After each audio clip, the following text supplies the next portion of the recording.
Jeff. It's great to see you. What is the situation like in the Senate as they prepare to vote tomorrow?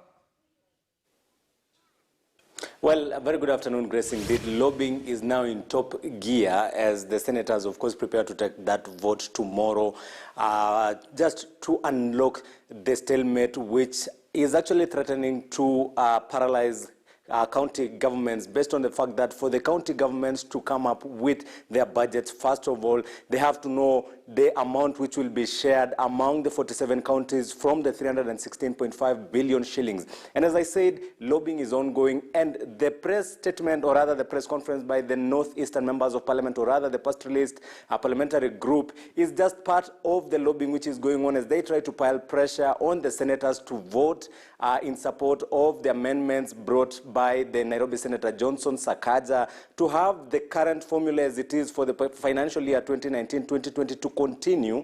And of course, if there will be any further funds added to county governments in the subsequent financial years, then they should be subjected to the controversial third generation revenue sharing formula. But as it is now, lobbying is in top gear. And of course, I understand as well that there is mediation ongoing, being led by the Treasury Cabinet Secretary, Ambassador Ukuri Yatani, and is trying to engage the senators from both sides. Remember, there are now two factions of senators, those from the counties which are set to lose from this proposal, and those who are set to gain from this proposal. And they're trying just to have a middle ground ahead of tomorrow's vote. Of course, leaders have been calling on their respective party leaders to engage and intervene to unlock this impasse. We wait and see what will happen tomorrow. But as it stands now, tomorrow, first of all, there will be that debate in the Senate to debate the proposal by the Nairobi Senator Johnson Sakaja, and of course take a vote before now making a decision on which way forward. Should Sakaja's amendment pass, and then they'll have to take another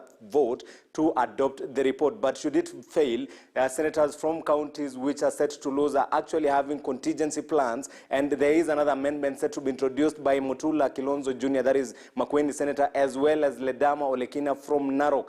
And should all those efforts fail, and then Sakaja as well as another contingency, and that is to have a motion that should any county lose money as a result of the third revenue sharing formula, then there should be a 9.2 billion shillings kitty over and above what the counties are getting, just to cushion counties who are set to lose. Grace. Indeed, Jeff, you've summed it all up well. Thank you so much, Jeff. We'll all be waiting to see what happens tomorrow as the Senate convenes again for the 7th time. Thank you, Jeff. Let's move on. The Kenya Police Service has launched the digitization program for the police occurrence book. Now, the launch ceremony was attended by Interior